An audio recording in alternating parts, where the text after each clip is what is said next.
You know, sometimes the world feels so overwhelming, doesn't it? Like you are just constantly holding on to your stress, your worries, your to-do list, your expectations. Like if I can just worry enough about my daughter's math grade, it will magically get better. If I can just stress enough about my performance review, I'll definitely get that bonus. If I can just perfectly plan every single detail of my weekend, it will be perfect and everyone will be happy. But the truth, and I think deep down we all know it, is that control is often just an illusion. And the more we try to grasp it, the more exhausted we get. Today we are going to talk about the space. That is space where control ends and the peace can begin. We're going to explore what it means to actually let go. Not in a I'm giving up and I don't care way, but the powerful, deliberate, and practical way that allows you to exhale. We're going to do it with real stories, the kind of stuff you talk about in the coffee with your friends or self-talk when you are driving to your work. Think about a time you tried to control something that was especially out of your hands. Maybe you were trying to control someone else's opinion of you. Maybe you were trying to control the outcome of an unpredictable situation, like a job interview or a health diagnosis. For me, it often shows up in the smallest things. Like when I try to control how much time my kids should take to eat their dinner. It is so silly, but I find myself clenching over it, as if my internal tension will somehow change their behavior overnight. What are you holding on to today? What are you clenching over? Is it your partner's habits? Is it your boss' unpredictable moods? Is it the stock market, your children's choices, or even the weather forecast for only one free weekend in the month? We all have something, and the first step is just admitting it, just naming it. Because until we name it, it's just this big, heavy, invisible thing we are carrying around. Okay, so let's break this down. Why do we struggle to let go in the first place? I think there are three big reasons. And they're all super common for everyday people like us. Number one, we think control equals control of outcomes. We mistake the process for the result. We think if we put enough effort, do everything right, and worry enough, we can guarantee the outcome we want. But life doesn't work that way. It's a chaotic, complicated mess. We control our actions, yes, but we do not control the result. This is a huge one in parenting. We think if we are perfect parents, our kids will have perfect lives. And when they don't follow our directions, we feel like failures. We are not failures. We are just human, and so are they. Number two, letting go feelings. Letting go feelings feels like giving up. It feels passive. It feels like you are saying, I don't care. But letting go isn't passive at all. It's an active choice. It's about consciously deciding not to use your precious energy to worry about something that's beyond your influence. It's like deciding not to swim upstream against a current you can't control. You are still in the river, you are still alert, but you are not exhausting yourself fighting the inevitable. You're choosing a more sustainable way to move. And number 3, we're afraid of the unknown. Control, even the illusion of it, feels safe. It gives us a sense of predictability. But the reality is that the future is always unknown. And clenching onto the present just creates anxiety. It doesn't actually make the future any safer. True security comes from knowing you can handle whatever comes your way, not from trying to dictate what those things will be. I get it, I really do. These fears are real. And they show up in our middle class lives in very specific ways. Let's talk about Sara. Sara is an accountant, a single mom with 2 teenagers. She is the definition of middle class. Her car, which she depends on to go to work, take kids to all their sports and activities, has been acting funny these days. The engine light came on. She's already stressed about money. She took it to mechanic and they gave her an estimate that made her eyes watery. She can afford it technically, but it's going to wipe out a good chunk of her rainy day savings. For days, Sara was a ball of tension. She couldn't focus at work. She was snapping with her kids. She was losing sleep. And why? Because she was trying to control a situation she had zero control over. Now it has already happened. She couldn't magically fix the car with her mind. She couldn't change the estimate. She couldn't control whether the car would break down further. Her suffering wasn't caused by the car repair itself. That was just a fact. Her suffering was caused by her mental, emotional resistance to it.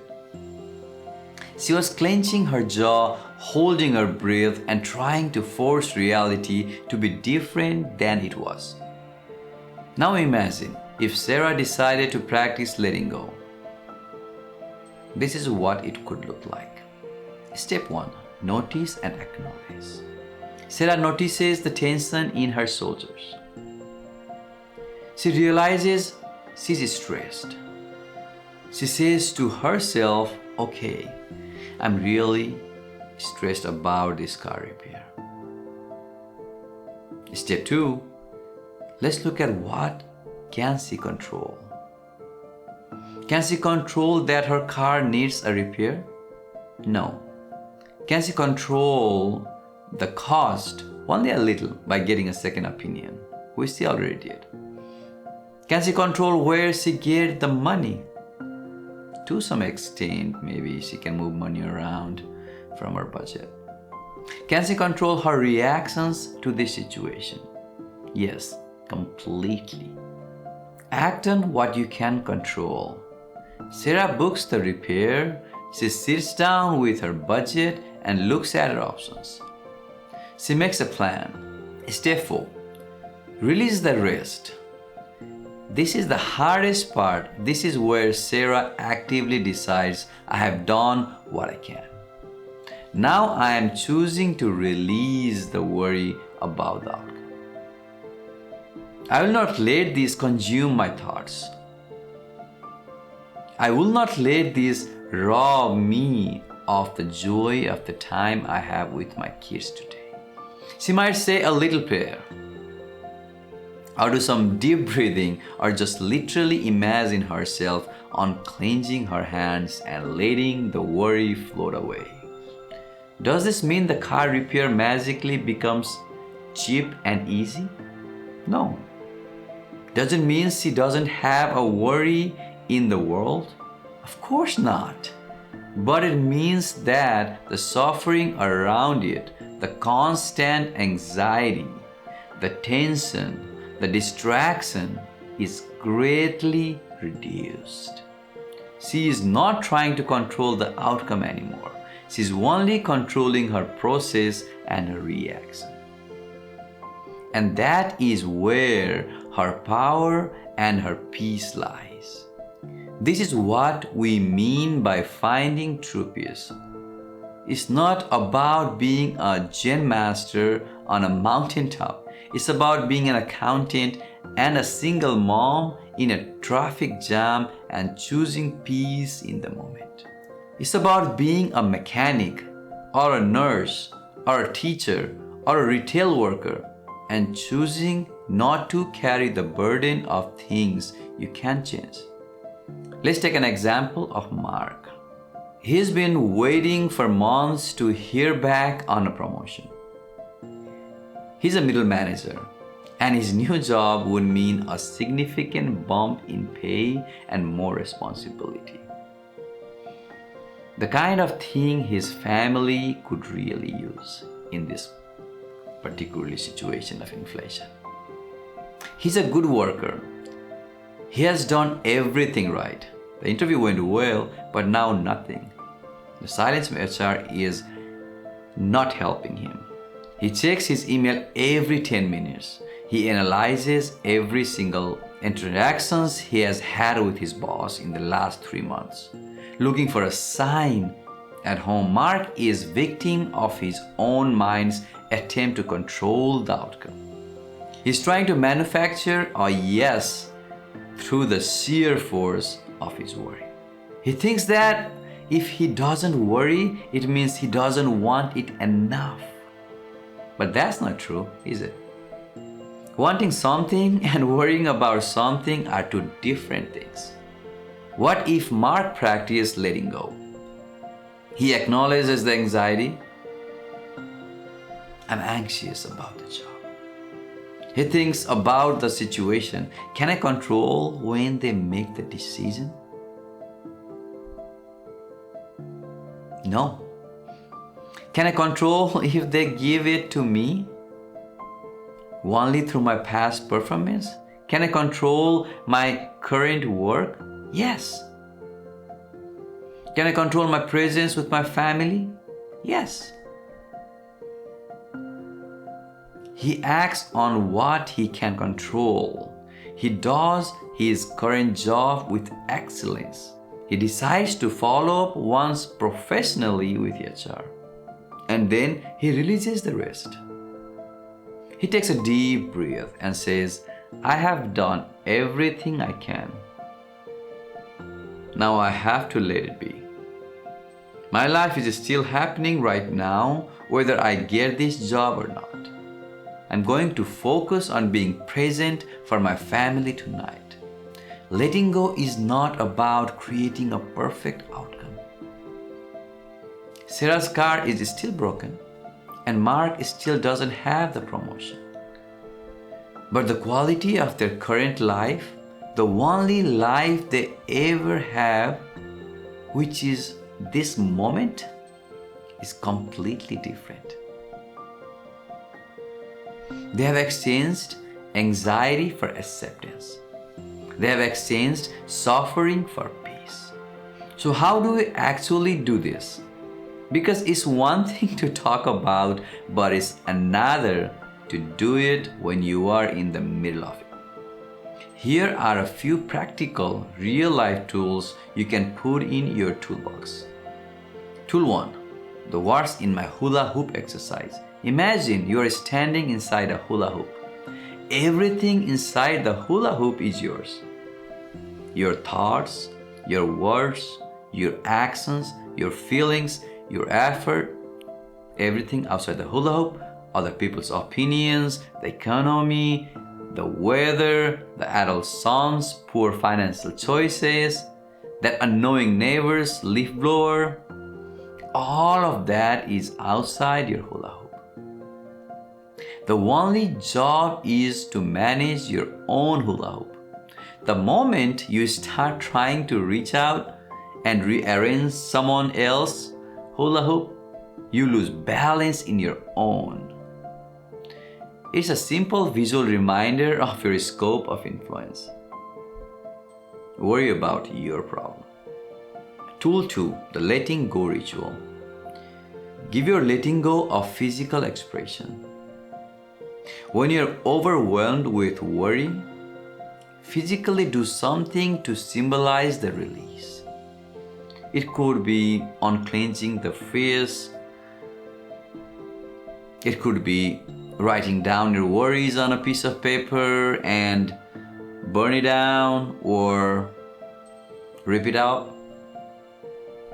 It could be taking a literal shower or bath and imagine the tension is washing away. The brain loves physical cues to help change its pattern.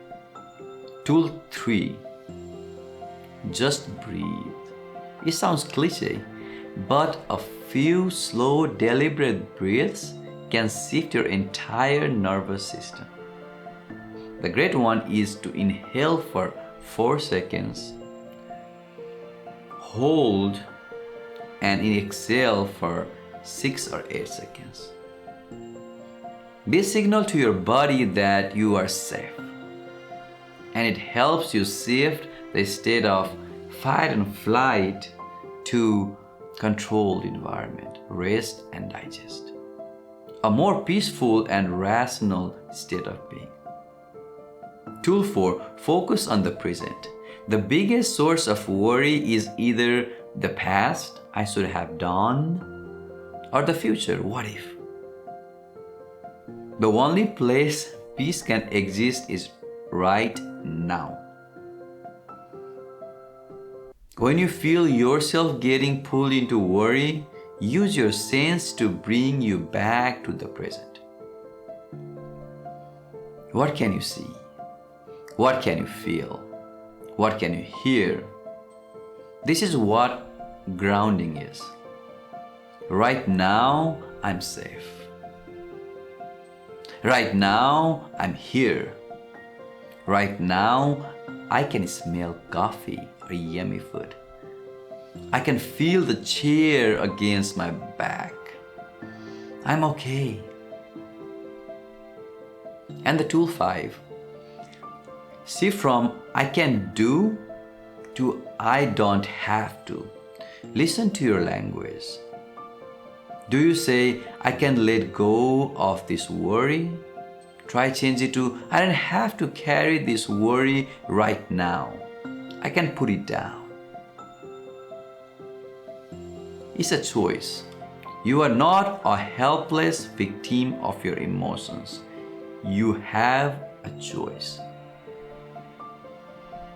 This is a practice.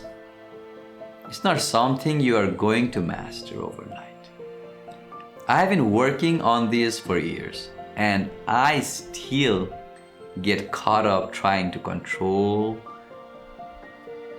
the uncontrollable all the times. But the difference now is that I notice it sooner. I can catch myself sooner. I can pick up my hula hoop sooner. Don't aim for perfection, aim for practice. Be kind to yourself when you fail, because you will again and again fail and get up. Every time you notice yourself clenching, it's not a failure, it's an opportunity. It's a chance to stop, to breathe, and to make a different choice. I read something recently that really resonated with me. It said, peace doesn't mean to be in a place where there is no noise, trouble, or hard work. It means to be in the midst of those things and still be calm in your heart. That is what the art of letting go gives you. It's not about waiting for your life to become easy. It's not about waiting for your car to be fixed itself. or the economy to boom, or your teenager to become a perfect adult. It's about being this middle class person with all their real world problems and finding peace right here in the middle of it all. By choosing to focus on what we can control and releasing the rest to the universe, to God, or to simply whatever happens. Thank you for joining me for this conversation. I hope it has given you a little bit of inspiration and simple tools to start practicing the art of letting go in your own life. Remember, you don't have to carry the weight of the entire world. Your hula hoop is enough. I'm Roshan. Until next time, take a deep breath and let it go. You deserve to find your true peace.